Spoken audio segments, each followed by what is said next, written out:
Necesitamos medios que no griten, medios que te escuchen sin prejuicios, medios que estén financiados solo por los oyentes.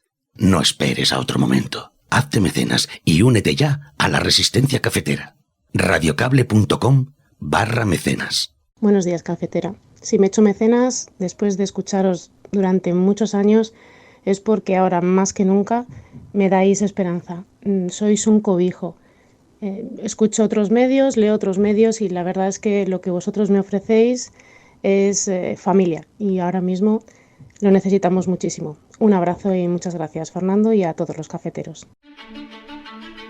Son las 8:30 de la mañana. Las 7:30 en la Casa Museo de José Saramago. En Tías, Lanzarote.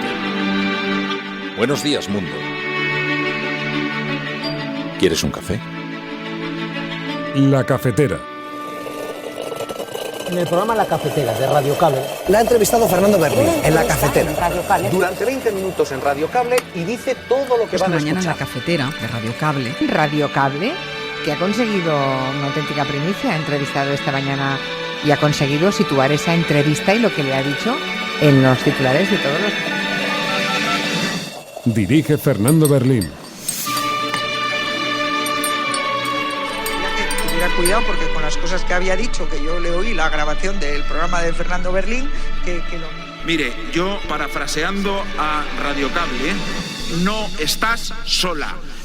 We already have 600 American firefighters on the ground and been there for a while in Canada, including hotshots and the smoke jumper crews.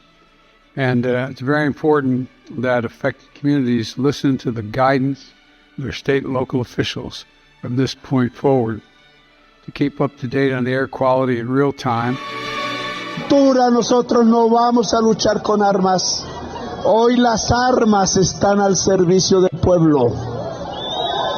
Hoy no están contra el pueblo. Pero ustedes no nos dejen solos. Acompañen, luchen. Llegó el momento de juntarnos. Si tenemos una pelea con el vecino o la vecina, calmémosla, pero juntémonos, porque la marcha popular tiene un destino, tiene un objetivo concreto. Aquí los corruptos se van. Por tanto, no es verdad que la economía española esté como una moto. El que diga esto es que ha desconectado de la realidad.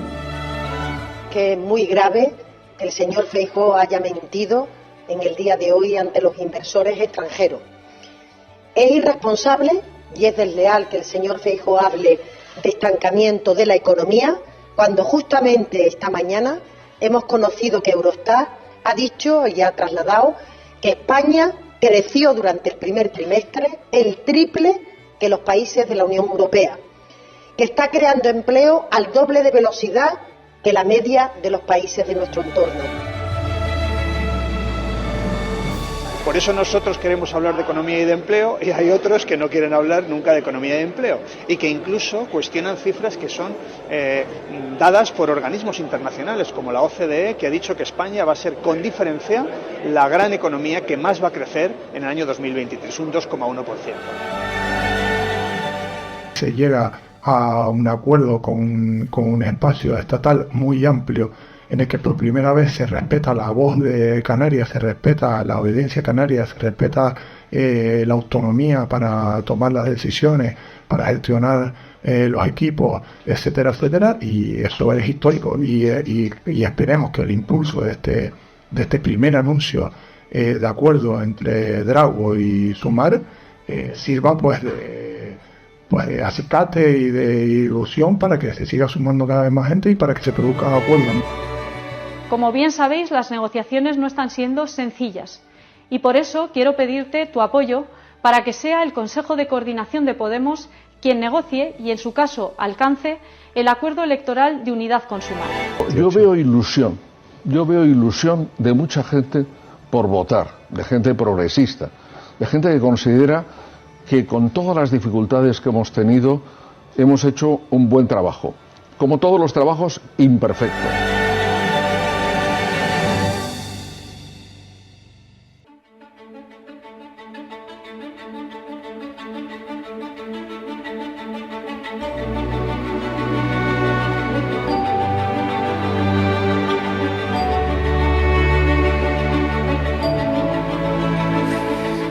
buenos días a todos, muy buenos días, cafetera. Bienvenidos una mañana más a este programa, a esta gran familia donde tratamos de analizar la actualidad. Hoy en un café de puchero, elaborado a fuego lento, en este formato que hacemos los viernes y que nos recuerdan un poco a los inicios del programa de la cafetera, aquellos tiempos en los que sentados en una mesa juntos a primera hora de la mañana hacíamos un breve repaso a las portadas de los periódicos y analizábamos un poco en conversación las noticias, el debate que se generaba en las redes sociales.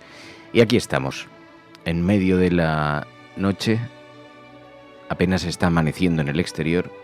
A primera hora de la mañana, lo que se decía en esta jornada es que las izquierdas agotaban los minutos tratando de buscar un acuerdo para acudir a las elecciones generales en coalición. Llevaban al límite las negociaciones con algunas amenazas colocadas sobre la mesa, donde además pedían manos libres para poder negociar. Las presiones se sucedían tanto interna como externamente y la expectación era máxima, mientras la mayor parte de los votantes progresistas contenían el aliento esperando un acuerdo que no reconfortaba demasiado a nadie, más allá del pragmatismo y del posibilismo que supone tener una opción política de cara a las elecciones generales. Bueno, vamos a repasar un poco cómo están las cosas a esta hora. Puede, cuando estés escuchando el programa, que ya se sepan algunas novedades. Sin embargo, cuando comenzaba la mañana, todavía no había un acuerdo cerrado. Desde Sumar decían: hay una línea roja, las 2 de la tarde.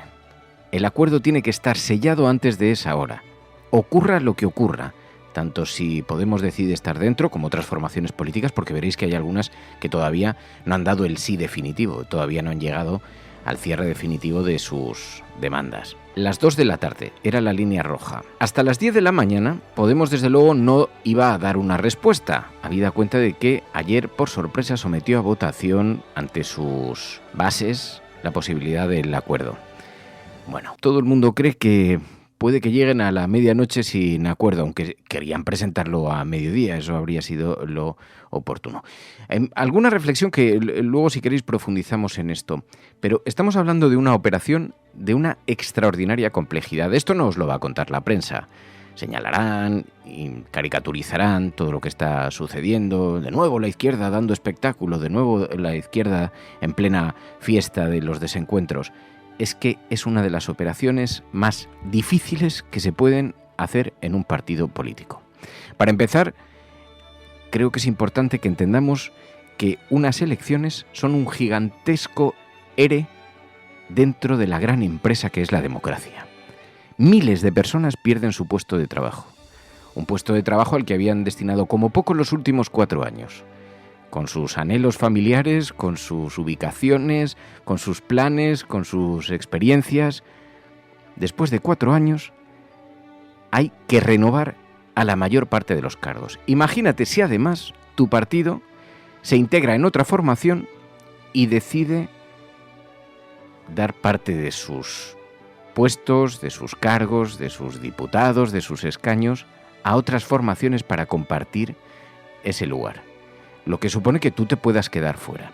Allí entran los cálculos individuales de cientos de personas por toda España, diciendo, bueno, pero es que si entramos en Sumar yo pierdo mi empleo porque en esta comunidad autónoma, en esta provincia, no podría ir de número 1 y como aquí solo sale un diputado, si voy de número 10, porque hay que integrar a los de la formación con la que hemos llegado a un acuerdo, yo de número 10 aquí he perdido el trabajo. En cuestiones individuales ya es muy difícil. Haceros una idea de que cada provincia es una circunscripción distinta, cada provincia tiene un número de escaños. En cada provincia hay un número de personas que entrarán seguro y un número que no entrarán. Y en la mayor parte de las provincias son pocas. La mayor provincia, digamos, en Madrid, por ejemplo, tiene 37 escaños a repartirse, 37 escaños en el Congreso, de los cuales pues 10 los ocupará el PSOE, 10 el Partido Popular, 7 Vox, 3 Ciudadanos, 5 colocaba antes Unidas Podemos, 2 Más País. Ahora pon a negociar a 3 partes, a 4 partes, a 5, a los que tienes que incorporar y que te dicen desde otras provincias, no, a mí me lo metes en Madrid en el número 3 o en el 4, porque sabes que entra seguro como diputado. Así que es un reparto laboral de primera magnitud, de una dificultad que es extraordinaria. Claro, todo el mundo está obsesionado por los territorios. ¿Dónde podemos colocar nosotros a nuestra gente? A esta hora de la mañana, en la posición oficial se está llegando a un acuerdo. Hay mucha tensión porque tiene que haber una gran dosis de sacrificio, porque tiene que haberla.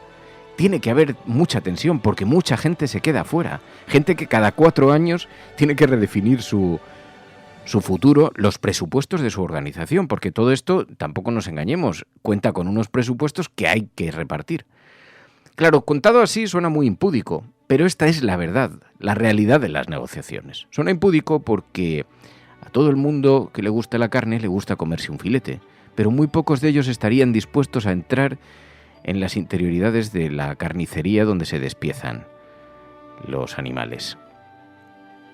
Y la política tiene algo de eso, hay cosas que son impúdicas, pero se traduce también en que si quieres formar un proyecto político con ideologías procedentes de diferentes sensibilidades, de diferentes familias, de diferentes organizaciones que han luchado por su cuenta, cada uno con sus objetivos, con sus defensas ideológicas, quieren imponer también que después esas voces sean escuchadas, y para eso la única manera que nos hemos dado es que estén representadas, y para eso la única manera que nos hemos dado es que los asientos estén ocupados, y como el asiento es una cuestión, hay un número limitado, pues sí, las diferentes sensibilidades tienen que batallar también por ocupar un porcentaje de eso.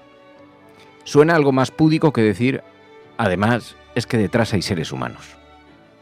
Hay seres humanos que, sí, tienen que enfrentar su futuro, que van a ver recogidas sus expectativas, sus anhelos, sus esperanzas, sus lealtades, gente que se va a ver traicionada, que ha estado 4 años batallando en primera fila, dando la cara, peleándose contra viento y marea, y que se van a quedar fuera de las listas. Así que, bueno, el caso es que a primera hora de la mañana lo que se sabía es que se estaba llegando a un acuerdo, que hay mucha tensión, porque tiene que haber una gran dosis de sacrificio, porque mucha gente se queda fuera. Podemos tiene que hacer un gran sacrificio, va a tener que renunciar a más de la mitad de los que aparentemente tiene en el Congreso. Imaginaos lo que supone eso de un montón de gente que se ha partido la cara públicamente, que ha recibido tantas presiones. Añadidle también que las negociaciones están siendo duras, porque luego hay una cuestión de incompatibilidad magnética humana, porque los desencuentros, cuando alcanzan un nivel, pues provocan estas cosas. Bueno, luego si queréis hablamos de eso, porque hay algunas noticias relacionadas con eso, y podemos hacer el minuto y resultado de la cafetera.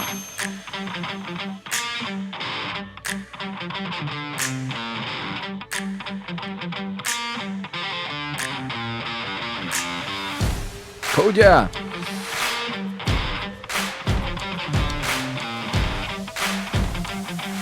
Que yo entiendo que habrá gente que dirá, no, Berlín, vamos a tomarlo un poquito en serio, porque aquí hay muchas cosas que están en juego, también los presupuestos. Hay gente pues que le están diciendo, no puedes entrar de diputado, pero lo que sí podríamos hacer es buscar algo de presupuesto para tu organización política, para que en los próximos años pues tengáis algo de financiación, porque si no entras en el Congreso de los Diputados, que supone recursos para tu organización, para tu equipo, si no entras te quedas fuera y te quedas sin presupuesto, es decir, muere directamente la organización. Así que hay que llegar a acuerdos que alcanzan a muchas cosas.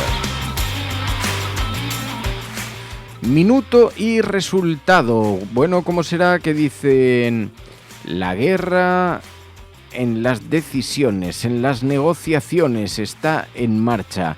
Esta mañana en las portadas de los periódicos se recogen algunos titulares. Podemos lleva al límite la negociación con Sumar, dice el periódico El País en su portada. Se siguen las negociaciones con mucho interés por la prensa. El partido plantea ir en solitario en la Comunidad Valenciana y la plataforma de Díaz lo rechaza. Los escollos en las listas y la presencia de Irene Montero, dice el periódico El País. También en el periódico La Vanguardia, la cúpula de Podemos pide manos libres a la militancia para decidir sobre Sumar.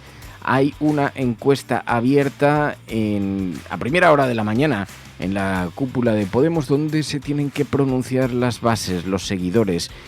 La pregunta es algo enrevesada, pero lo que deja es las manos libres a la dirección de Podemos para tomar la decisión de si acudir o no en coalición. A primera hora de la mañana todavía nada estaba decidido. Todos los espacios, todas las decisiones estaban abiertas. Así que con eso colocado sobre la mesa nos encontramos con un montón de gente que, sin decirlo, está introduciendo la máxima de las tensiones en la negociación. Hay algunas provincias que están desmarcándose, intentando presionar a la dirección de los partidos para que se llegue a acuerdos. Ellos saben que se podrían quedar fuera, pero también llegar a un acuerdo supone que se queden de facto fuera. Y el gran cálculo, os decía, fijaos, el plazo acaba poco antes de la medianoche, a las 11:57, poco antes. Nadie quiere reproducir lo que ocurrió en Andalucía, que por unos minutos se llega tarde, hubo que buscar una fórmula legal para poder entrar después y caminar de la mano en la coalición. Nadie quiere reproducir eso. Hay una línea roja que es la línea de las 2 de la tarde, pero en el fondo quieren agotar desde Podemos el plazo lo máximo posible para poder negociar al filo del cierre y poder negociar con la mayor de las fuerzas posibles. Y ayer, diríamos que casi por sorpresa, Podemos anunció una consulta express a su militancia. Buenos días a todos, todas y todes. En apenas 9 años, Podemos y todas las personas que habéis confiado en nuestra fuerza política hemos logrado juntas muchas cosas. El bipartidismo terminó. Fuimos determinantes para echar al Partido Popular más corrupto de la Moncloa y logramos conformar el primer gobierno de coalición desde la Segunda República. Nuestra presencia en el gobierno de coalición ha sido determinante para que nuestro país sea una referencia en toda Europa por sus políticas sociales y feministas. Gracias a que ganamos peleando la presencia en el gobierno de nuestro partido y de las fuerzas políticas con las que confluimos, hemos aumentado el salario mínimo interprofesional un 50%, se ha blindado la actualización al IPC de las pensiones por ley, se ha construido toda una nueva generación de derechos feministas como la nueva ley del aborto, la ley solo sí es sí o la ley trans y de derechos LGTBI. Gracias a nuestro trabajo en el Gobierno ha sido posible también el ingreso mínimo vital y se han impulsado leyes que se parecían impensables hace unos pocos años, como la ley de vivienda o la reforma laboral. Te pido que no olvides que todo esto lo has logrado tú. Somos todo lo que tú has empujado con tu apoyo y con tu trabajo. Ante este avance en derechos sin precedentes, la derecha política, mediática y judicial no ha dudado en usar todos los recursos a su alcance, legales y también ilegales, como las operaciones orquestadas por las cloacas policiales y mediáticas, con el objetivo de frenar estos avances y obligarnos a retroceder. Ahora, sumidos en una ola reaccionaria de dimensión internacional, existe una posibilidad difícil, pero real, de revalidar el gobierno de coalición y optar a una segunda legislatura que nos permita profundizar las transformaciones sociales y feministas. Esa posibilidad depende básicamente de que las fuerzas políticas agrupadas en Sumar y Podemos se presenten en una única candidatura a las elecciones generales. Como bien sabéis, las negociaciones no están siendo sencillas y por eso quiero pedirte tu apoyo para que sea el Consejo de Coordinación de Podemos quien negocie y, en su caso, alcance el acuerdo electoral de unidad con Sumar. Siguiendo.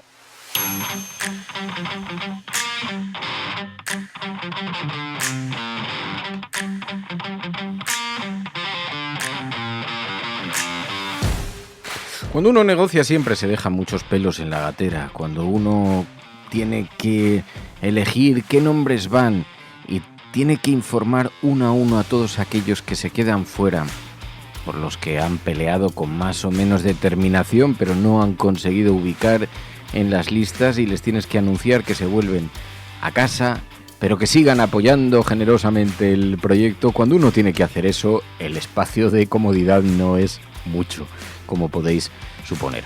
Ayer Podemos además se desmarcó con una jugada, no cayó nada bien en la organización Sumar, porque de pronto se desmarcó anunciando que estaban dispuestos a confluir en toda España menos en Valencia, y que en Valencia acudirían con su estrategia propia. Digo que cayó muy mal en Sumar, entre otras cosas porque lanzan un órdago en un lugar, en una en una comunidad en la que, sin embargo, no han tenido Podemos una gran penetración en las últimas autonómicas y municipales. Hay otros territorios donde sí van como cabeza de listas, donde claro que se garantizan entrar, pero no es, en el caso de la Comunidad Valenciana, el resultado. De pronto han puesto mucha presión sobre un territorio donde no tienen una gran penetración, dicen en Sumar. En otros territorios encabezan ellos, pero pedir la cabeza de salida allí para entrar en el Congreso de los Diputados, donde no han tenido un buen resultado, dicen, ¿a qué responde? ¿A una estrategia interna más que a una estrategia de país? ¿Qué es lo que de verdad consigues? ¿Desmovilizar, desmotivar? Porque allí, en el caso de que eso fuese así y fuesen por separado, lo único que haces es fraccionar al electorado. En el caso de que tú consiguieses mucha representación. Pero simbólicamente, para el resto del país, dicen que desde Podemos es un movimiento que sería una posible solución para intentar desbloquear la situación. Pero bueno, la prensa se ha fijado esta mañana en esto y ha colocado el foco. Mientras, en el diario.es, en portada, Podemos propone ir en coalición en todo el país menos la Comunidad Valenciana, pero Sumar lo descarta. La dirección estatal de Podemos explica que ha comunicado a Sumar esa posibilidad de concurrir en solitario en la Comunidad Valenciana ante la evidencia de los vetos en las listas. Fruto de la intención manifestada por Compromís de copar los primeros puestos, dice en Sumar, no contemplan la posibilidad de que Podemos pueda ir por separado en la Comunidad Valenciana. Así que la situación, en todo caso, las expectativas, el tiempo lo dirá, pero aunque se agotasen las horas, a las 10 de la mañana se sabrá el resultado de la decisión de las bases de Podemos. A las 23:57 acaba el plazo real, el plazo del Ministerio del Interior para registrar la coalición. No quieren desde Sumar que se agote ese tiempo. Pretenderían, en un escenario ideal, poder presentar el resultado de la coalición, la firma de la coalición, a mediodía, porque temen que pase lo que sucedió en Andalucía, que no se llegue a tiempo para presentar la coalición legalmente. Algunas de las fuerzas políticas ya están especulando incluso con la posibilidad de tener firmado un papel paralelo por si se diera el caso de que a las 23:57 no hubiera aparecido todavía la firma de Podemos. Poder registrar el resto de la coalición. No vaya a ser que o bien alguien te haga una 13-14, o bien por un error propio de cálculo de tiempos, como ocurrió la última vez, no se llegue al reloj, no se llegue al registro. Alguna organización se plantea incluso tenerlo ya listo con todas las firmas a falta de la de Podemos y registrar una coalición B en el caso de que no la A no saliese adelante. Así están las cosas, aunque a esta hora la realidad es que todo el mundo cree que tiene que haber un acuerdo, que se está llegando, que hay mucha tensión porque tiene que haber una gran dosis de sacrificio, pero que se llegará a un acuerdo. Porque ¿con qué cara te presentas al día siguiente ante la ciudadanía y les dices: los progresistas de este país no han podido poner sobre la mesa sus necesidades?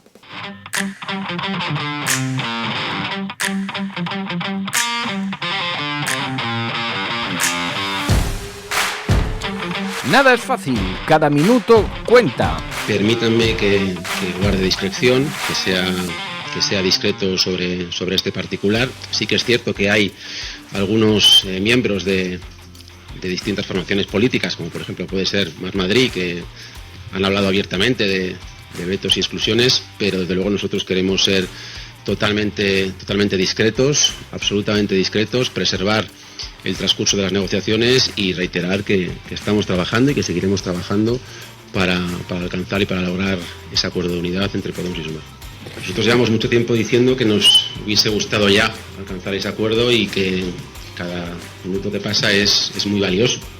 Bueno, lo íbamos a vivir con un poquito más de calma, un poquito más de sosiego, pero habida cuenta de que tenemos que hacer un seguimiento del minuto a minuto de cómo se forjan las alianzas y comprender un poquito mejor cómo funciona nuestra democracia, pues vamos a vivirlo con un poquito más de pasión, un poquito más de intensidad y por lo menos saquemos un poquito de alegría en torno a este asunto. Mañana estará todo, mañana que a lo mejor es tu hoy, estará todo determinado.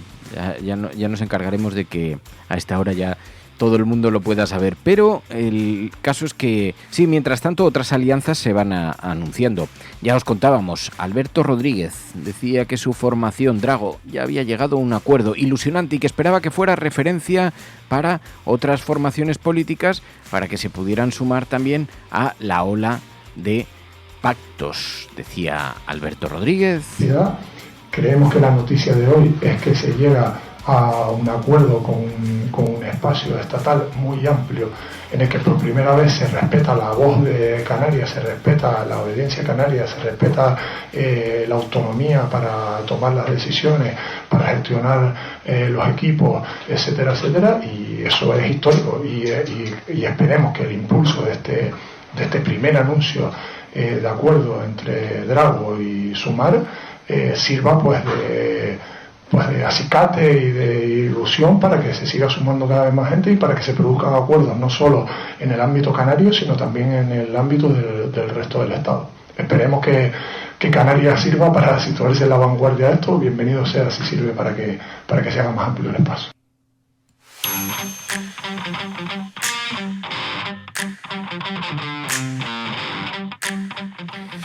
Así que es el minuto y resultado. Así están las negociaciones a esta hora. Bueno, hay otras noticias en esta semana porque mientras tanto el Partido Socialista continúa ya lanzados de cabeza a la campaña electoral. Ayer escuchábamos, por ejemplo, a Luis Planas, al ministro de Agricultura, contando cómo va a ser la campaña. No hablaremos de lo que hemos hecho, hablaremos de lo que estamos dispuestos a hacer, decía en Televisión Española.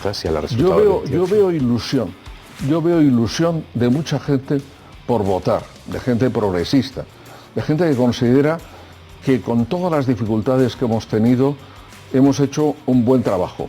Como todos los trabajos, imperfecto. Es decir, habremos cometido errores, los hemos cometido y ha habido cosas que sin duda en la vida, como en la política, como en la vida, hay que corregir. Pero si miramos lo que está ocurriendo, pues desde el punto de vista del crecimiento económico, de la creación de empleo, de lo que hemos hecho en materia social, salario mínimo, pensiones y muchos otros aspectos, defensa también de los trabajadores autónomos en esta situación, yo creo que hay mucha gente que quiere que continúe este gobierno y nos queda por delante una tarea muy importante. El problema, en estas elecciones no hablamos solo de lo que hemos hecho, vamos a hablar de lo que queremos hacer, de esa España liberal, ilustrada, moderna, europea. Precisamente estos dos ejemplos que veíamos antes son ejemplos claros de antieuropeísmo y de eso. Así que el Partido Socialista lo quiere fiar, sí, no solamente a lo hecho, sino también a las promesas electorales. Promesas electorales como las que ya están lanzando el resto de partidos. Todavía oficialmente no se ha abierto la campaña, pero todo el mundo sabe que ya estamos de lleno de cabeza en la misma. Núñez Feijóo dice: llevaremos la educación gratuita a los menores de 0 a 3 años, la eterna promesa de este país. Dice, porque eso facilitará la conciliación. En este programa de gobierno que presentaremos en los próximos días, llevamos algunas iniciativas en favor de los padres, de las madres, para que puedan compaginar su derecho profesional con el cuidado de sus hijos. Y me referiré a derecho profesional. La primera, vamos a intentar, y desde luego vamos a introducir en nuestro programa electoral, la educación de 0 a 3 años gratuita en el conjunto de España, cofinanciada entre la Administración General del Estado y las comunidades autónomas, para favorecer la conciliación y para ofrecer horarios laborales adaptados.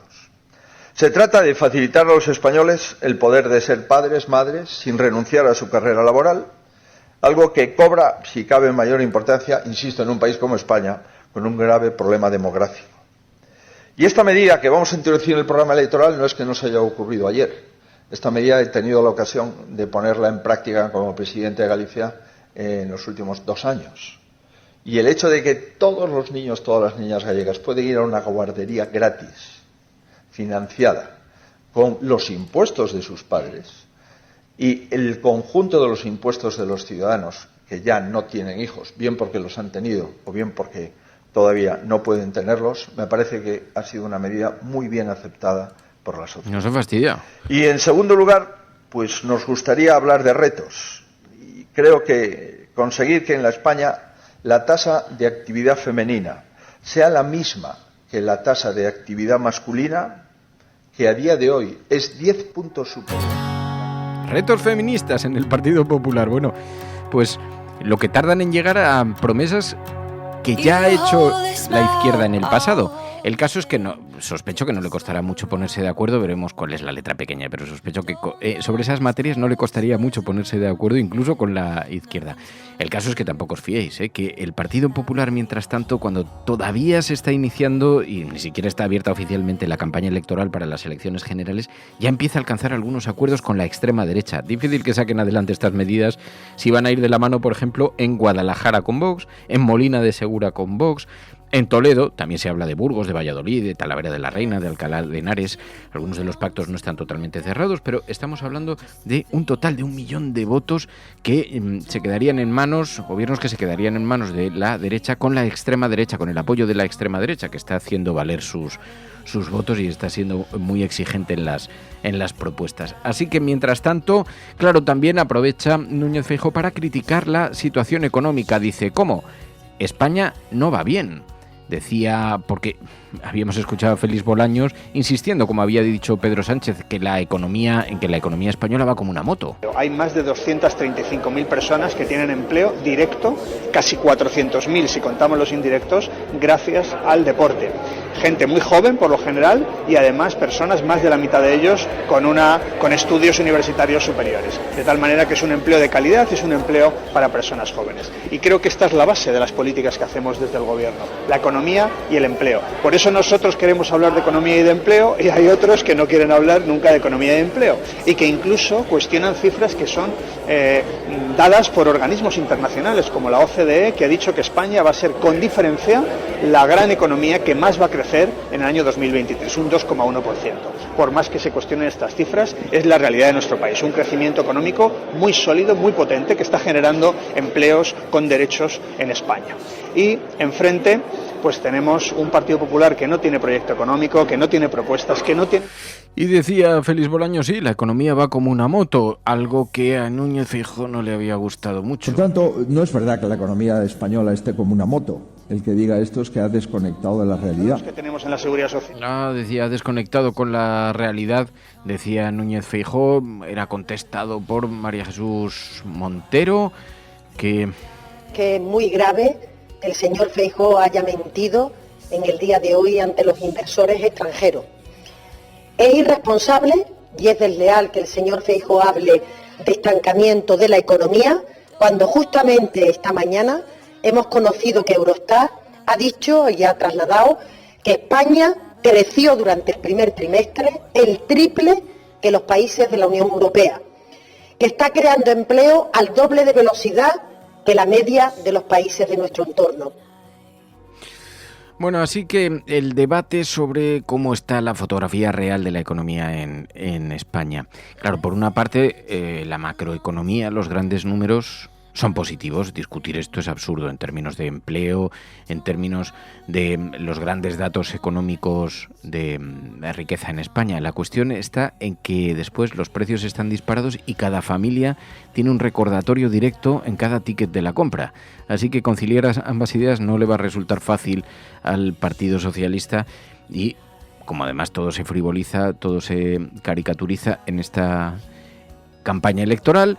Bueno, más cosas que hay colocadas esta mañana en los periódicos. En el diario.es, el gobierno de Ayuso pactó pagar un 20% más de alquiler a la empresa de la que son socios familiares de Esperanza Aguirre, dice hoy el diario.es. Nos encontramos también en las portadas de otros digitales, otros asuntos más allá de las negociaciones que copan la atención de la gran parte de la prensa en España. Pero en Público.es, los jueces del Tribunal Supremo han contradicho su principal doctrina para avalar las rebajas por la ley del solo sí es sí. En sentencias relacionadas con la ley del terrorismo del gobierno de Mariano Rajoy, dice Público.es, los magistrados interpretaron que no cabía revisar condenas en base a disposiciones del Código Penal que ahora mismo están rechazando aplicar, cuenta Público.es en su portada. Don't mind those crows buzzing around your head. Nothing's gonna hurt you, girl. I believe you're here for a while.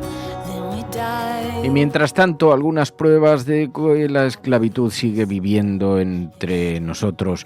Un mes con 17 céntimos en la cuenta. Temporeras marroquíes denuncian impagos tras el accidente en Huelva. 10 trabajadoras heridas en el siniestro el pasado 1 de mayo aseguran que no han recibido la prestación por su baja laboral tras 40 días y barajan presentar una denuncia ante la Inspección de Trabajo. La empresa afirma que la mutua encargada pagará en cuestión de días, pero mientras tanto tienen que sobrevivir con solo 17 céntimos en la cuenta corriente.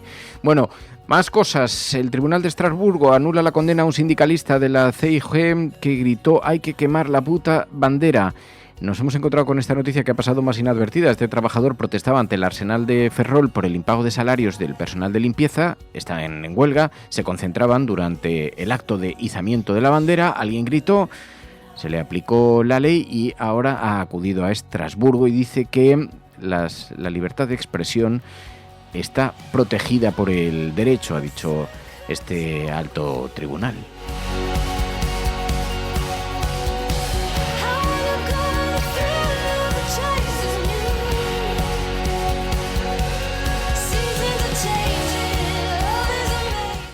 Bueno, también las contradicciones del Partido Popular. Vota con Bildu, no respeta la lista más votada, complica la alcaldía de Barcelona, dice Infolibre esta mañana en su portada, mientras dice este diario digital que como el 28M supuso una victoria de la derecha en todo el mapa territorial español, después de una campaña en la que se atacó a Pedro Sánchez con temas muy troncales, están siendo incumplidos y da cuenta de un buen listado Infolibre esta mañana en su portada digital.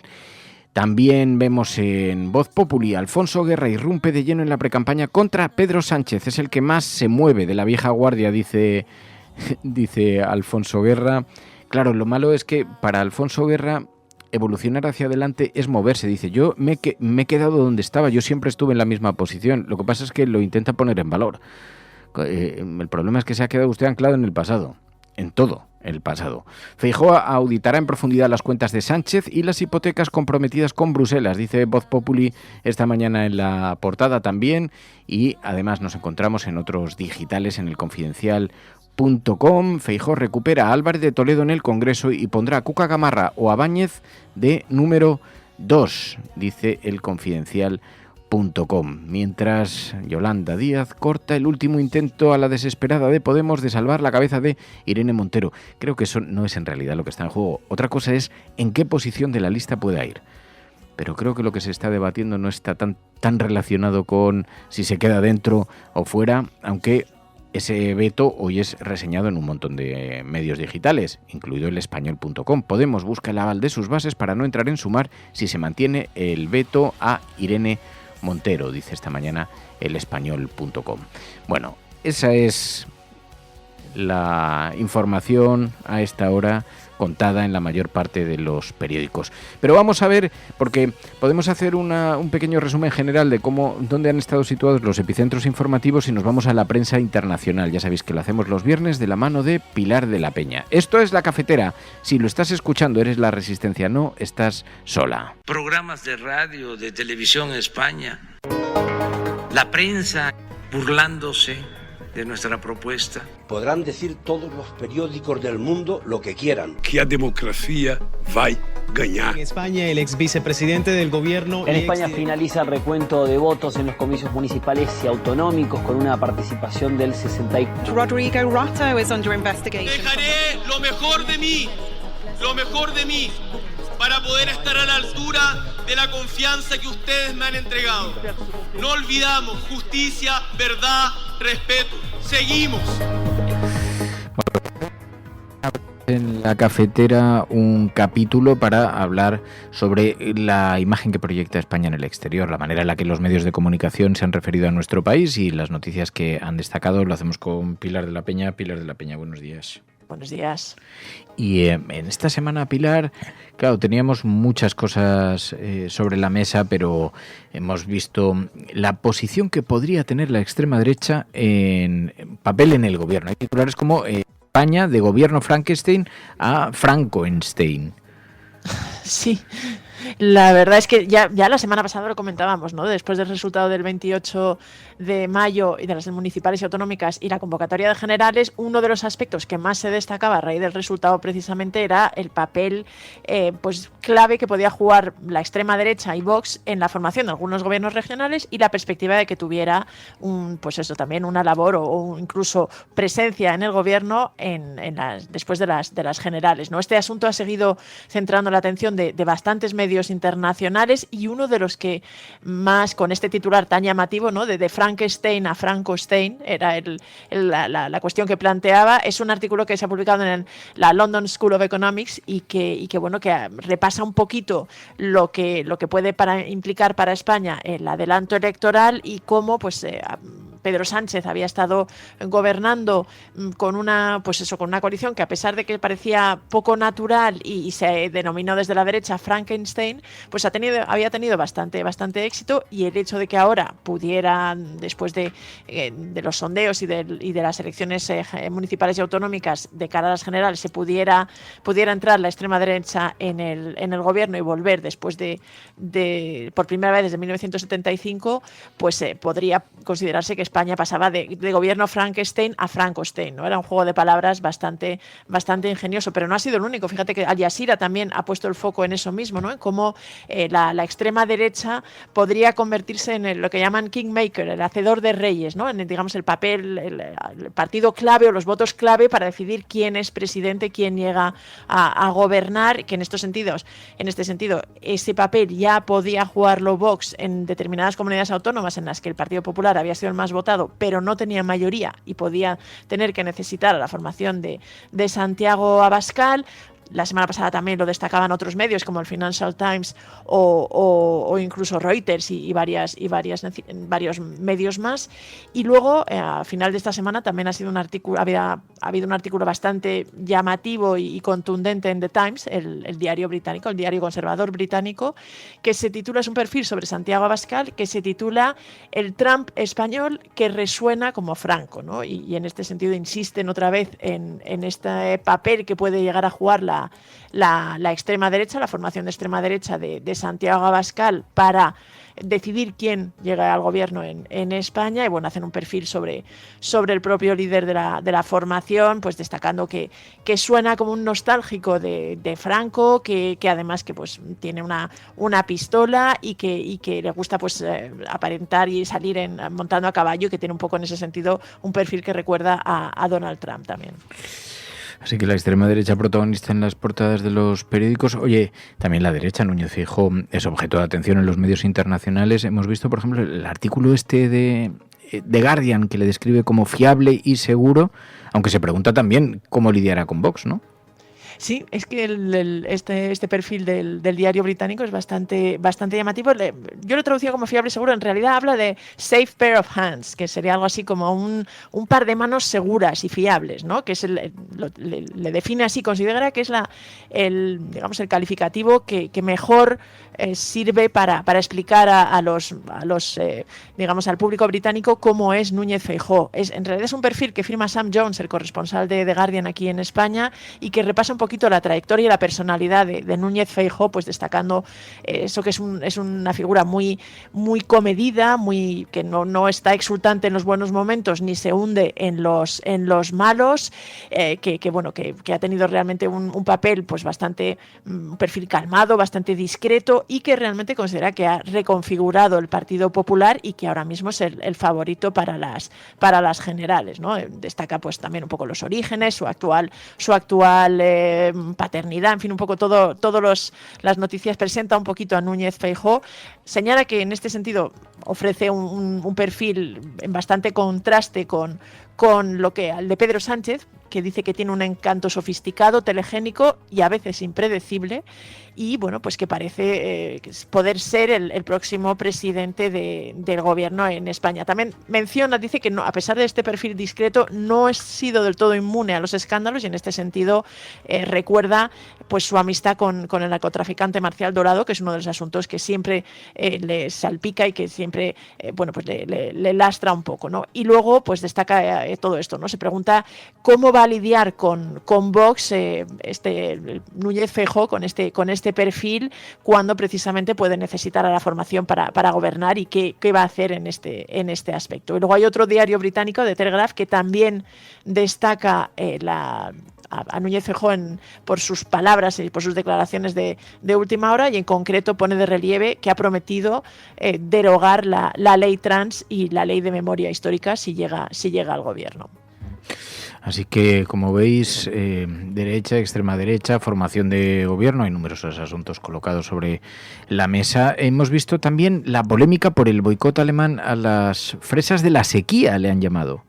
Sí, este asunto que ha generado tanta preocupación y tanto revuelo aquí en España, que además se ha retorcido un poquito en algunos medios, pero realmente incluso el Financial Times o el de Figaro, el diario británico, The Independent, Reuters han destacado toda esta cuestión, esta idea del boicot que ha surgido en Alemania contra las fresas procedentes de Huelva por esta campaña lanzada por una asociación que las calificaba de fresas de la sequía y que decía que estaban contribuyendo a secar Doñana. Incluso también The Independent habla del el viaje de los parlamentarios alemanes que van a visitar Doñana y que finalmente fue suspendido por la polémica.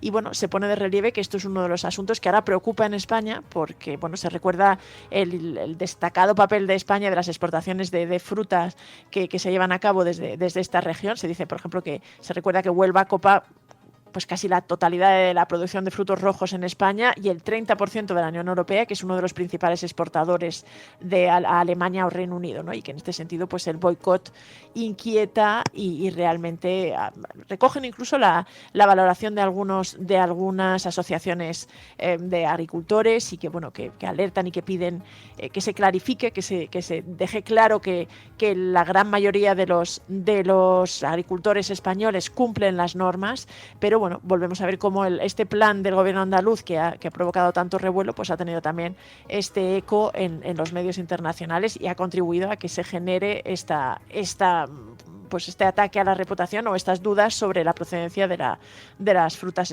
española. Oye, también hemos visto cómo RFI ponía el foco en Doñana, pero hablando de la inquietud de la UNESCO y otras voces internacionales, ¿no?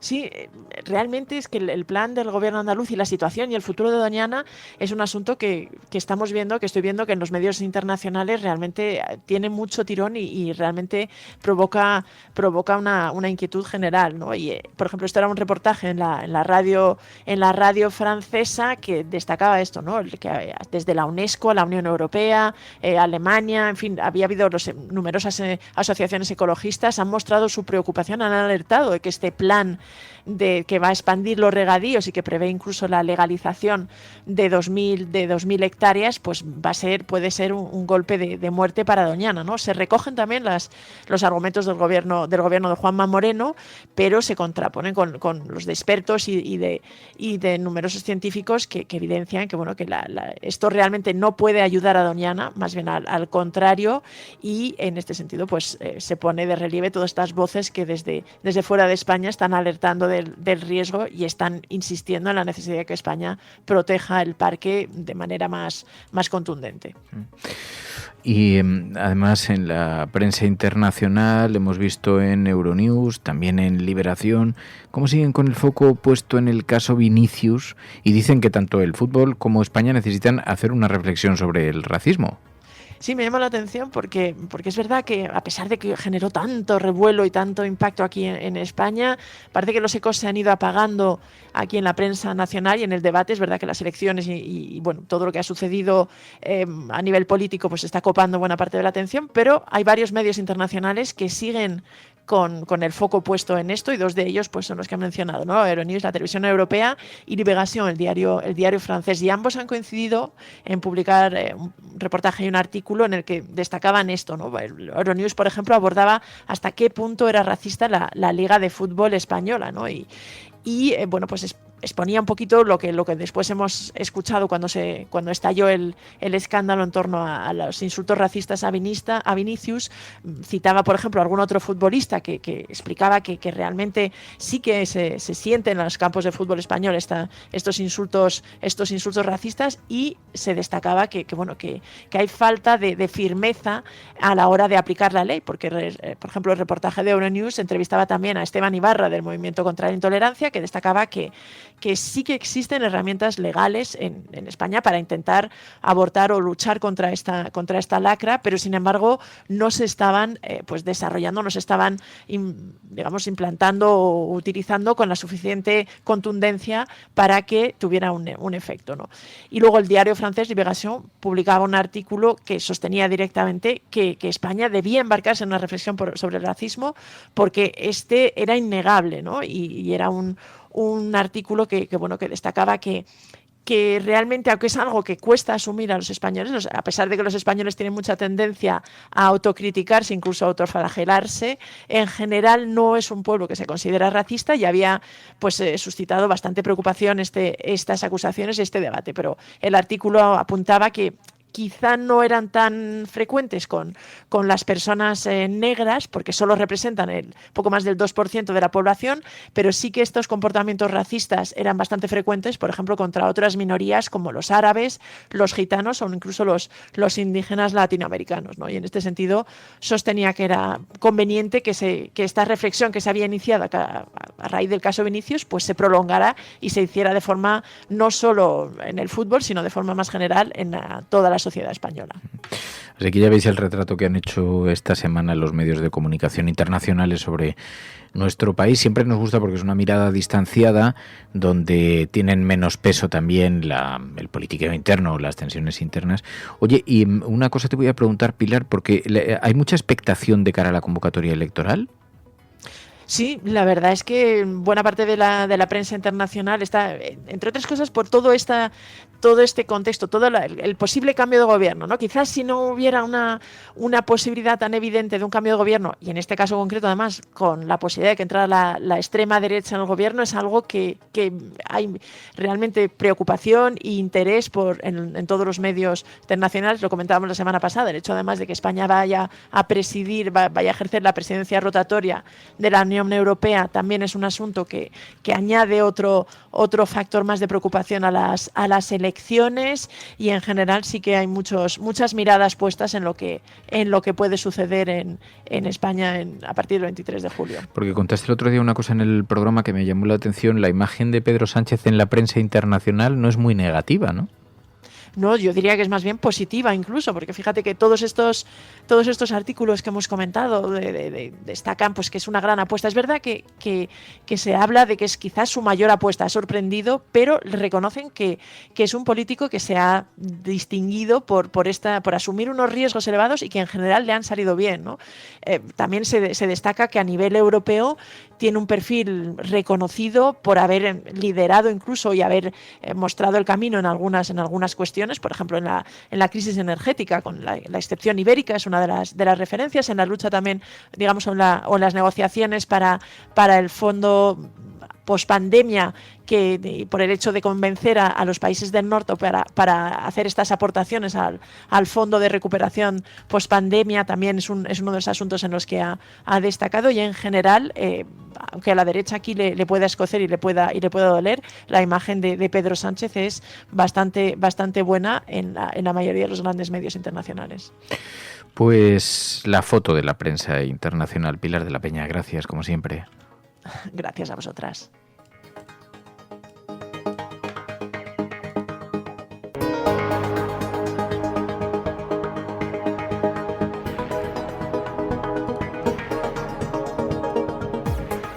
La Cafetera no es solamente un programa de radio. La Cafetera es tu compañía. Si valoras el rato que pasamos juntos, apóyala. radiocable.com/mecenas.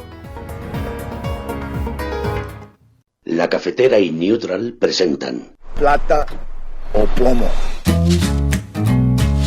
El mundo en series. En el Juego de Tronos o ganas o mueres. Con Fernando Berlín y Ana Pastor. ¿Sabes dónde estás? Es una radio pirata, de la zona neutral. Nos recuerda un poco por qué luchamos. La noche es oscura y alberga horrores. La noche es oscura y alberga horrores. Nada cambia de golpe. Si estuvieras en una bañera que se calienta poco a poco, morirías hervida sin darte cuenta. Estamos juntos. Somos un trío. ¿Nosotros vivimos románticamente juntos? Hola, habla con Walter White. Usted dijo que estaba casi muerto, ¿vale? Dijo que moriría en cualquier momento. Éramos capaces de ser y hacer todas esas cosas porque estábamos informados por grandes hombres, hombres reverenciados. Plata o plomo, el mundo a través de las series de televisión, a través de las películas, de los documentales, con Ana Pastor, Neutral. Ana Pastor, buenos días. Muy buenos días. Pues mira que nos han estado diciendo los oyentes, tenéis que hablar de esta serie de Succession. Tenéis que mencionarla porque está siendo un verdadero boom la nueva temporada, la nueva entrega. Yo confieso que yo me quedé en la primera temporada. Debo decirlo. Yo como tú, pero no me quedé. Lo mío es un poco más curioso porque vi el primer capítulo que hace ya cuando salió. No le vi mucha gracia y sin embargo ahora estoy enganchadísima y estoy como te ha pasado a ti en la primera temporada.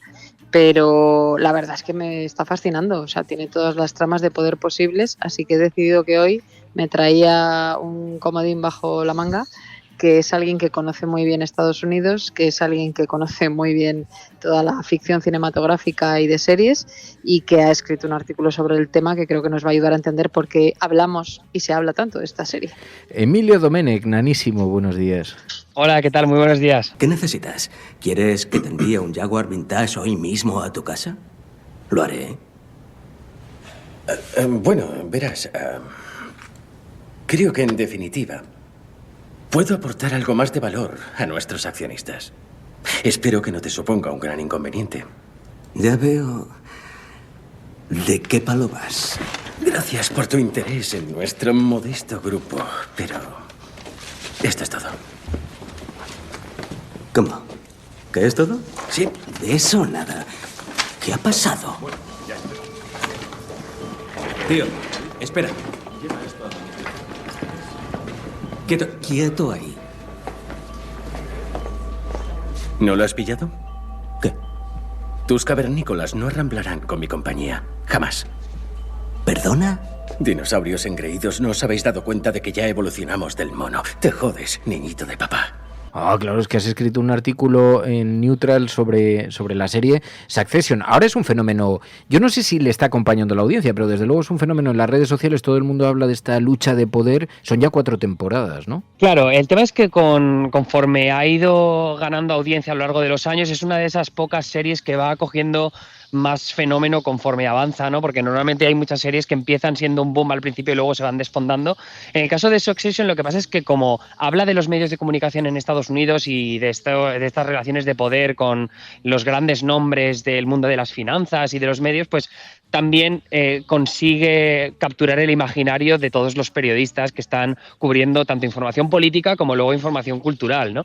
Entonces lo que pasa es que se ha escrito muchísimo, hay un montón de literatura al respecto de Succession, pero no se corresponde necesariamente con la audiencia. Al fin y al cabo, HBO hay que pensar que es una cadena de cable, o sea, es como el típico canal así random que te puedes encontrar en Movistar Plus, ¿no? Que tienes tú como dispositivo aparte para verlo, y aparte es que por HBO pagas un premium en Estados Unidos. Entonces la audiencia no es increíblemente grande, pero es verdad que ha conseguido tener una cobertura mediática pues muy, muy, muy enorme. Es una serie para el que le gustan las luchas de poder, como decías, Ana, porque yo la intenté ver aquí en casa y María Galería me dijo, no, a mí es que estas batallas así de familias internas, de morderse unos a otros, de devorarse y tal, dice, no puedo con ellas. Pero negocios, medios de comunicación, luchas por el poder en la empresa, todas estas cosas, ¿no?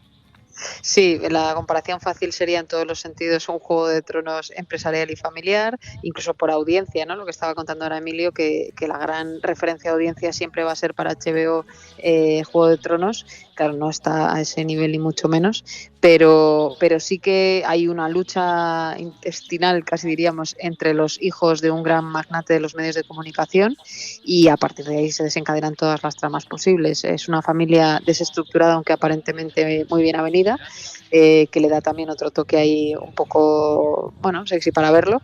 Y luego no sé, Emilio, ¿qué piensas tú del casting? Porque para mí ha sido una sorpresa total Culkin, hermano de Macaulay Culkin, como gran pilar o uno de los grandes pilares porque hace de hijo. Pues sobre todo me ha sorprendido la edad, es lo que tiene que cumplir años, pero yo creo que el casting es otra de las grandes apuestas y aciertos, ¿no?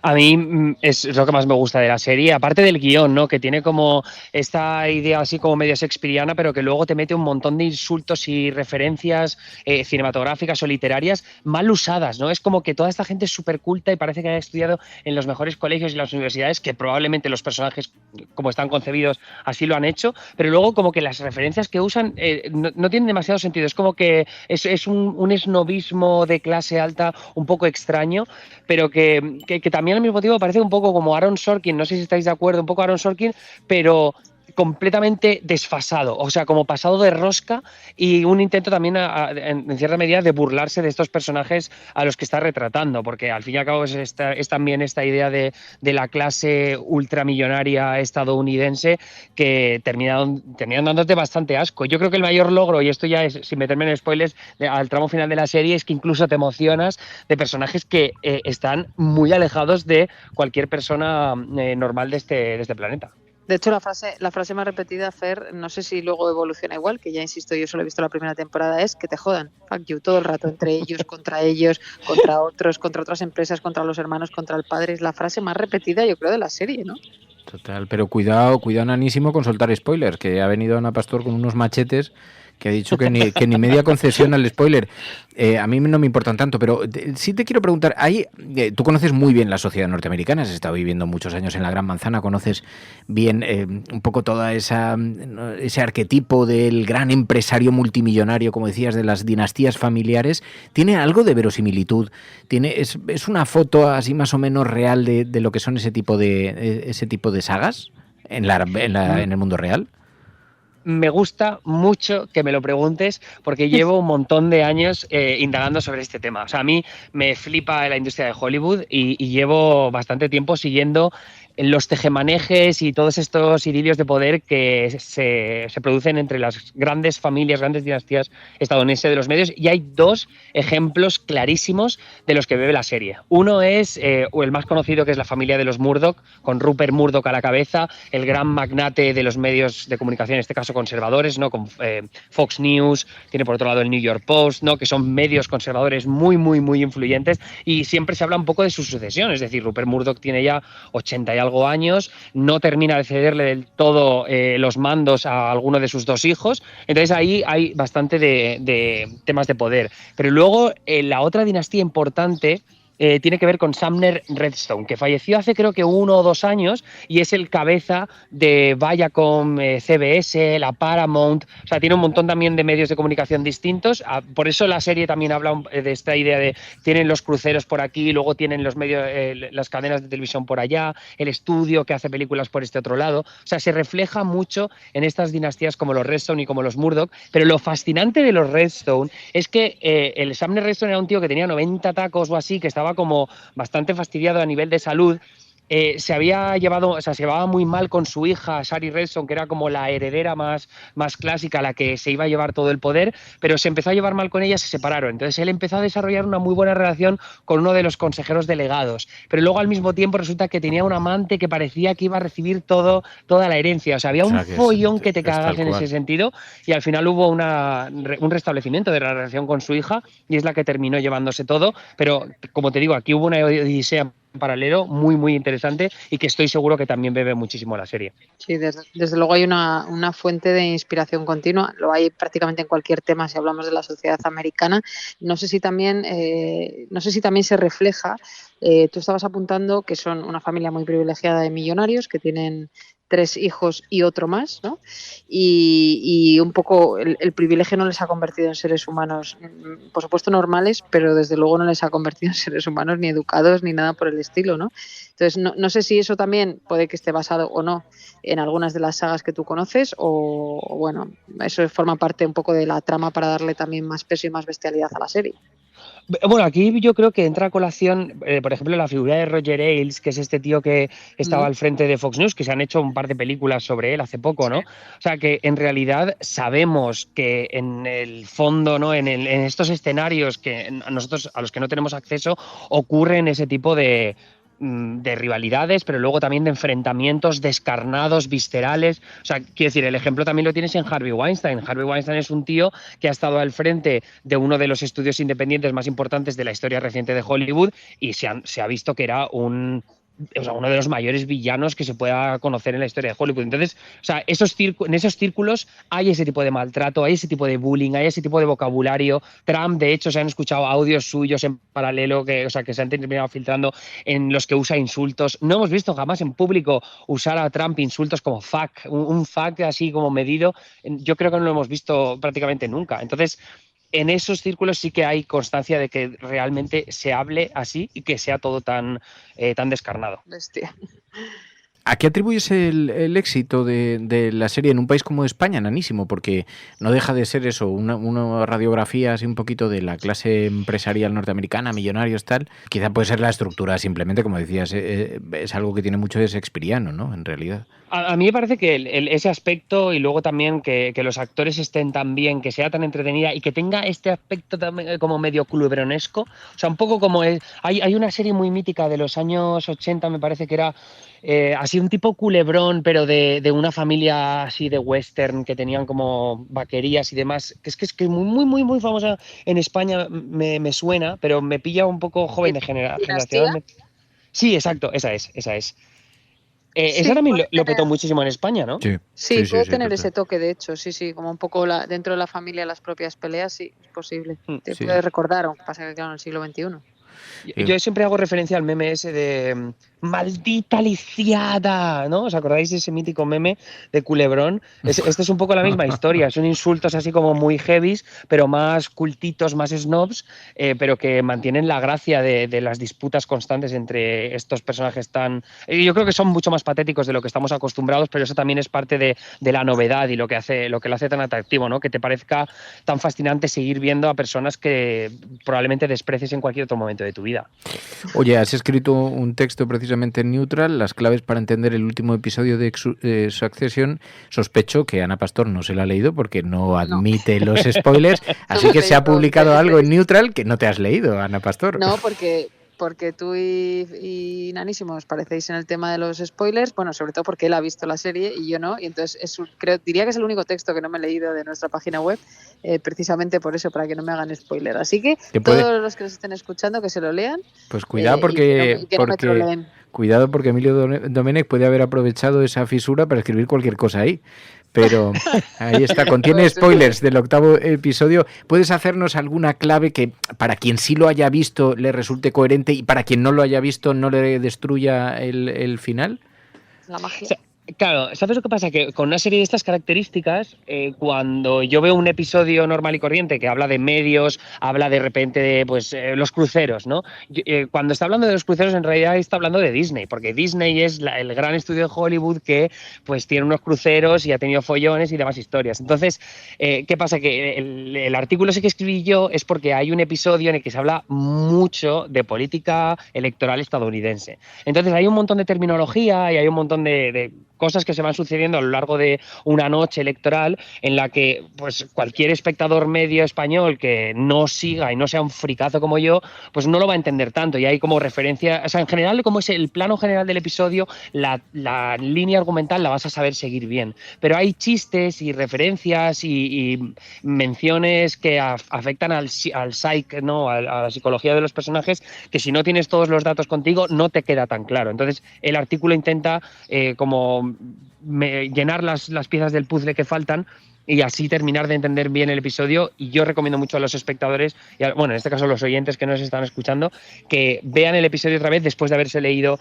el artículo, porque va a ser un complemento ideal para entender mejor por qué las decisiones que se toman en ese episodio son tan relevantes. Pues Succession es la serie de la que está hablando todo el mundo. Ana Pastor, Emilio Domenech, muchísimas gracias. Gracias. Gracias, hasta luego. Plata o plomo. El mundo en series. En el Juego de Tronos o ganas o mueres. Con Fernando Berlín y Ana Pastor.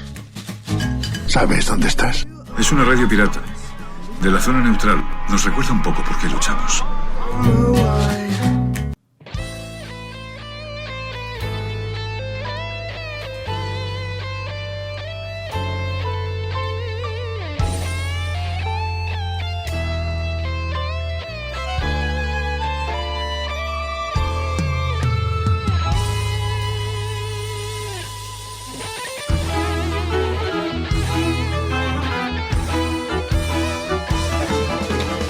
Hay los videojuegos que se han convertido en nuestra cita semanal los viernes para hablar de los videojuegos, porque además lo hacemos en compañía con la audiencia de la cafetera, y siendo que es una de las secciones que deciden los propios oyentes, que se presentan voluntarios para participar, probablemente es una de las secciones más participativas y además se encargan de su cuidado, de su mantenimiento.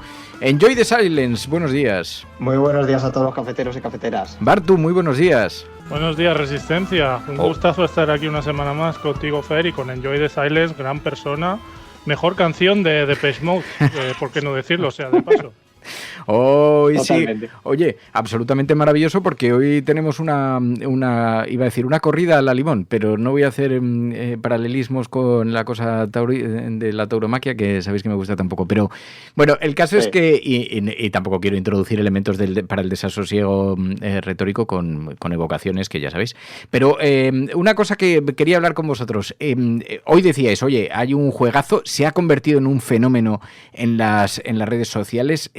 Vamos a hablar de las dos últimas entregas del Legend of Zelda. Enjoy.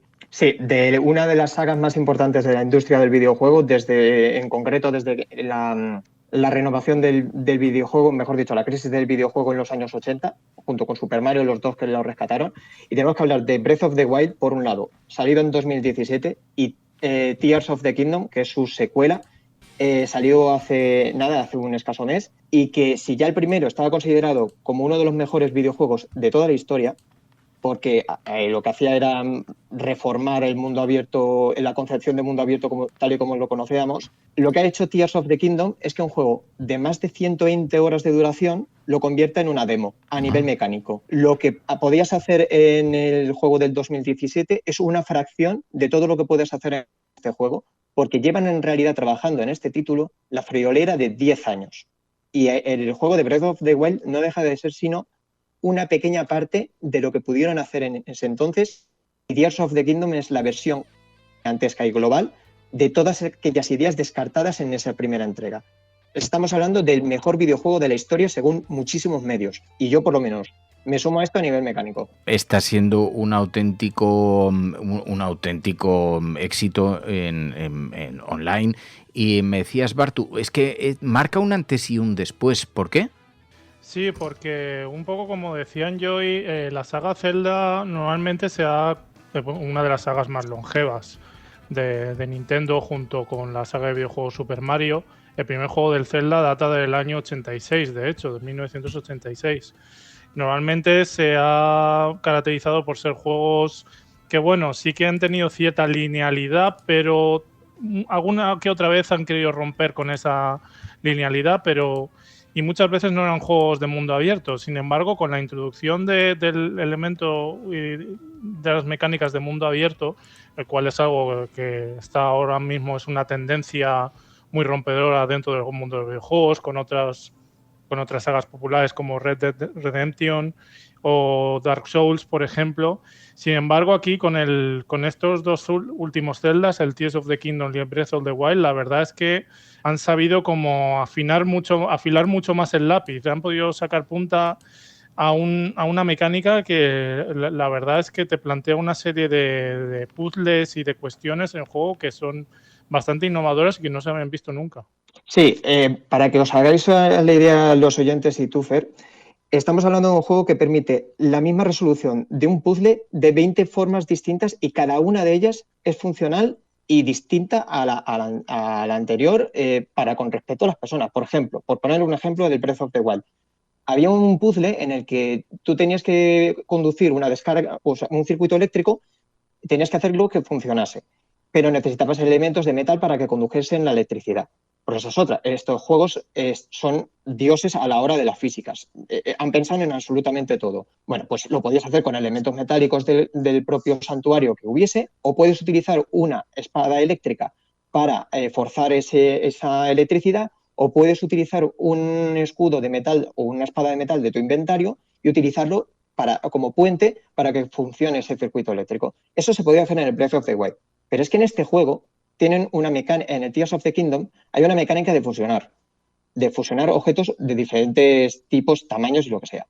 Y con eso puedes hacer el mismo puzzle de tantas formas que llega a ser incontable. El primer puzzle, que consiste en hacer una tirolina para que tú puedas cruzar, se puede hacer de 3 formas distintas, he llegado a contar, que es el primer puzzle, que es normal. Pero es que he llegado a contar uno de los más complicados y se puede hacer de las maneras que tú quieras. Puedes construir un puente enorme, puedes subirte dentro de esa misma sala te puedes subir, puedes llegar al otro extremo a través de subiéndote a una pared que tiene un saliente porque tienes una habilidad para subirte a paredes completamente lisas.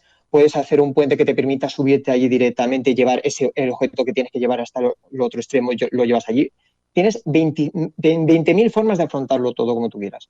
Y cuando le preguntas a alguien cómo se le ha pasado el videojuego, te va a decir que ha vivido una experiencia completamente distinta a la tuya. Y eso es lo más bonito de todo.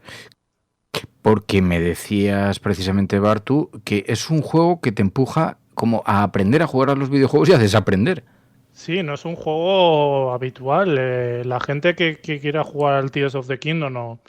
Incluso también igual el Breath of the Wild, pero sobre todo yo creo que en el Tears of the Kingdom se va a encontrar con un juego que no responde a la lógica habitual de los videojuegos. Ya digo, no tiene ningún tipo de linealidad. Lo que decían yo es muy cierto. Yo hablando con amigos que también están jugando al juego, cada uno estamos teniendo una experiencia de juego distinta. Cada uno estamos tirando por un lado. El mundo abierto que de este Zelda es vastísimo, es enorme, te pierdes y no necesariamente tienes por qué seguir, digamos, la historia, o sea, simplemente te puedes ir perdiendo por los distintos parajes de Hyrule, maravillarte, porque eso también es cierto, lo que decía antes en Joy, de que este juego ha tardado 10 años en desarrollarse, se nota mucho. Le han puesto mucho mimo, no únicamente en los puzzles, también en el diseño de entornos y demás. Cuando ves los amaneceres, los atardeceres, muchas veces voy montando a caballo por ahí por las llanuras y me quedo maravillado de una puesta de sol y luego aparte que eso es otro añadido del juego, que puedes tomar fotos y muchas veces tomo fotos como si fuera un fotógrafo paisajista, la verdad. Ya, dice Marco Gutiérrez, muchos géneros en el chat, dice, beben de mecánicas introducidas en los Zelda a través del tiempo. Por ejemplo, todos los juegos 3D que tienen Z-targeting beben de Ocarina. Dice Marco, uno de los puntos fuertes de Zelda siempre fue aludir a la curiosidad e imaginación de los jugadores y este último da el do de pecho. Está siendo una revolución, ¿no, Enjoy?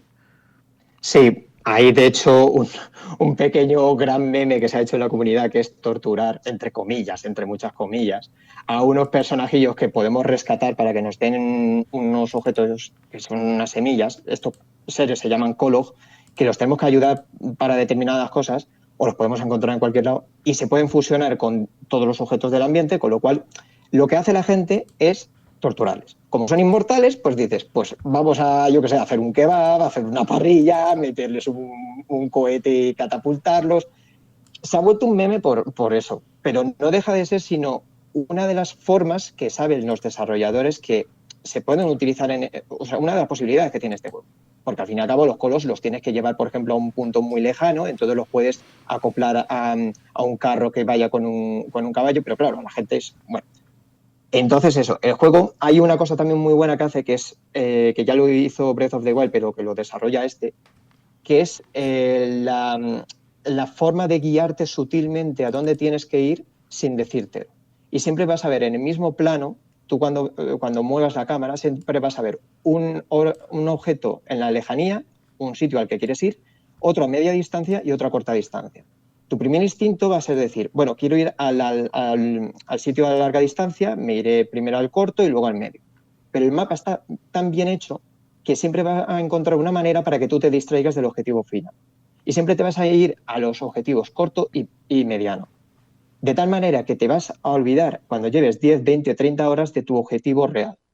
Y cuando llegues a ese sitio, después de haber pasado 200 ríos, 300 puentes, te hayas cargado no sé cuántos jefes, hayas obtenido un montón de objetos que te sirve para progresar en tu aventura, cuando llegues allí ya dirás, pues si no avanza la historia, pero en realidad has vivido un viaje en todo ese trayecto. Habrás recorrido un montón de sitios, habrás tenido un equipo muchísimo mejor del que tenías. Y encima eso lo sabe Nintendo y por eso está incentivando las redes sociales para que lo compartamos entre todos. Sí, no, totalmente de acuerdo con lo que dicen Joy. Sí, por poner un ejemplo muy concreto de lo que estaba comentando en el juego, uno de los enclaves clave dentro del juego son unas torres que te permiten escanear el mapa, porque al principio, o sea, si tú tienes acceso a un mapa el cual te da una más o menos idea de cuáles son las dimensiones del mundo en el que estás, que ya digo, es enorme, no te lo acabas, pero tienes que ir, digamos, escribiendo ese mapa, escaneándolo, y para escanearlo tienes que ir a unas torres, las cuales te propulsan en el aire, y el personaje tiene un dispositivo electrónico muy similar a la Nintendo Switch, de hecho, lo cual hace que desde el cielo escanee los alrededores de la zona o la región en la que se encuentra, y eso le permite registrar esa zona del mapa. Al mismo tiempo, muy, muy importante este elemento, porque muchas veces te encuentras en situaciones así que el personaje puede descender desde los cielos e ir planeando mediante un parapente. Porque aparte de eso, luego también es otra cosa muy interesante del juego. No hay un único, digamos, nivel del mundo en el cual tienes que explorar. Es decir, está, digamos, el nivel terráneo, pero luego también está la zona del cielo, el cual está poblado por varias islas flotantes, y luego está la zona subterránea, la cual da bastante miedo, porque tienes que estar iluminando constantemente tu camino para ver por dónde vas y hacia dónde te vas a dirigir. Y es igual es igual de extenso, sí. Digo, que el mapa real. O sea, exactamente igual. O sea, es realmente 2 mapas en uno. Sí, sí. Oye, preguntaba... yo creo que tú te compras el Tears of the Kingdom y vamos, ya en un año no hace falta que juegues a nada más. Dice, está Berlín estudiando una tesis sobre un juego. Yo me voy dejando llevar, a ver por nuestros guías en el proceloso mundo del arte tecnológico. Oye, una cosa, yo estaban preguntando en el chat, tú siempre te fijas mucho en la música. ¿Qué te parece la música de este juego? Mira, la banda sonora de la saga Legend of Zelda es una de las más icónicas de todas las que uno se puede encontrar. La de Breath of the Wild, en concreto el tema de Ganon, es de lo más bestia que he escuchado. Y de momento, de los temas de este juego, hacen justicia. O sea, la saga Legend of Zelda siempre ha sido sinónimo de temas que se te han grabado a fuego, y este no es menos. También es verdad que yo, a la altura en la que llevo de juego, llevo 55 horas y no he avanzado apenas en la historia. Tengo algunos pocos recuerdos. No he llegado a escuchar el tema todavía principal de los jefes de batalla, y mucho menos el del jefe final. O sea que todavía no puedo juzgar esos temas. Puedo juzgar los temas que ya sí que he escuchado, que son bastante buenos y además que tienen muchísimo sonido ambiental, pero tengo muchísimas ganas de enfrentarme contra los jefes finales, a ver qué temas, porque tienen una pinta que vamos, los he visto así por encima los jefes y tengo muchísimas ganas de verlos, porque cada uno tiene mecánicas distintas. ¿Alguna cosa que...? 4 son los compositores, perdona Fer por interrumpir, 4 son los compositores que han compuesto la banda sonora de este juego, ni más ni menos.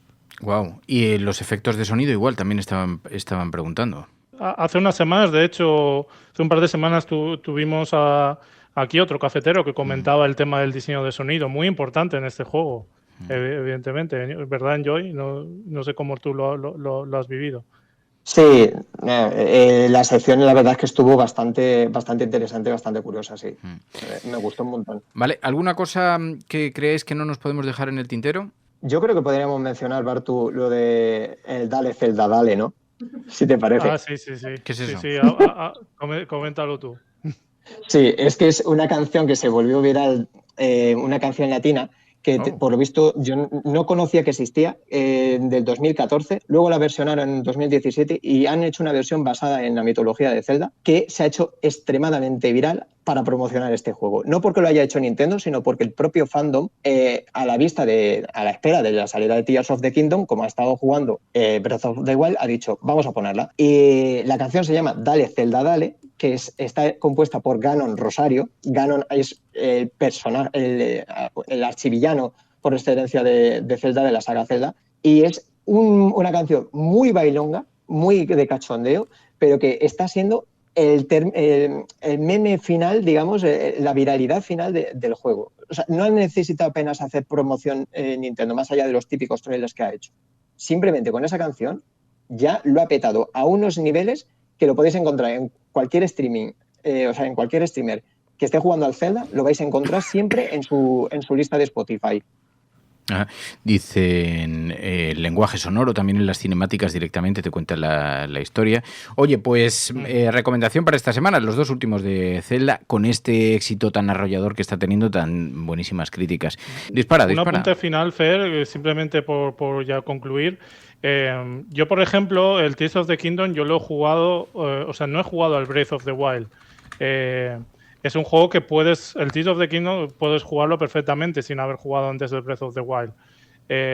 Funciona perfectamente como juego en solitario, o bueno, si has jugado antes el Breath of the Kingdom. También es interesante porque de hecho en este juego han preparado algunas sorpresas si has jugado antes al Breath of the Kingdom, de interconectividad entre ambos juegos. Así que simplemente ese simple apunte. Incluso referencias a toda la saga de Zelda en forma de objetos conseguibles y localizaciones, y no digo más. Bueno, pues hoy es el juego elegido por nuestra audiencia cafetera. Enjoy, Bartu, gracias de corazón, muchísimas gracias. Muchas gracias a vosotros. A ti, Fer, un placer.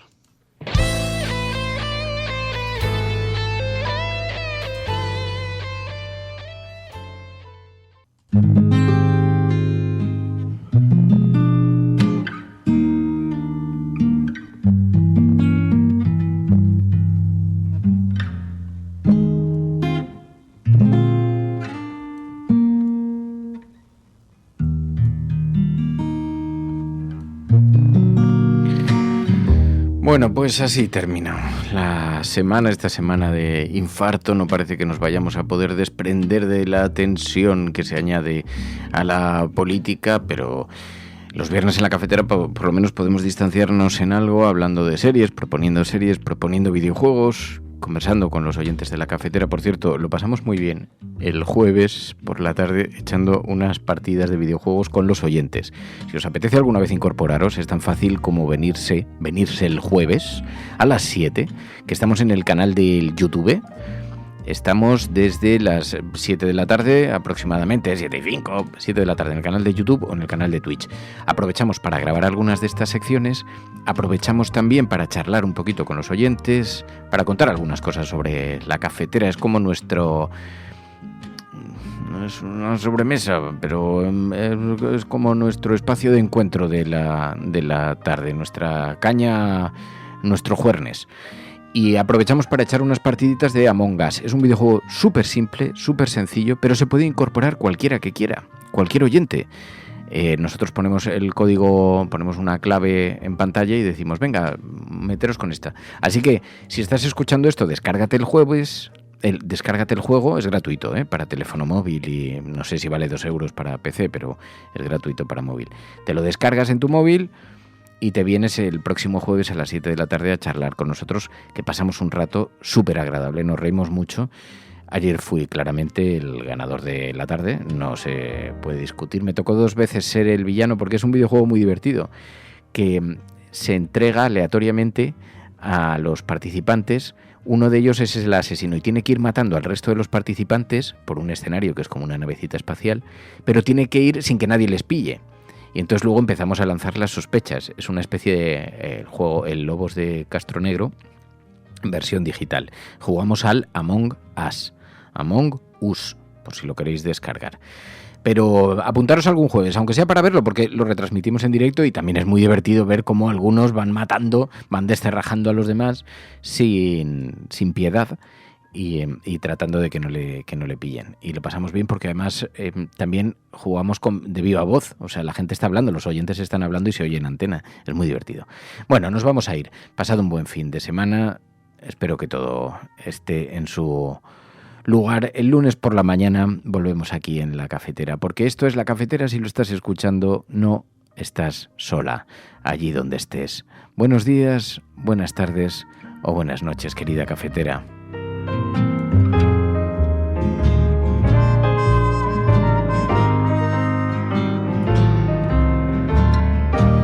¿Te ha gustado el programa de hoy? Invita tú a esta ronda de café haciéndote suscriptor de La Cafetera. radiocable.com/mecenas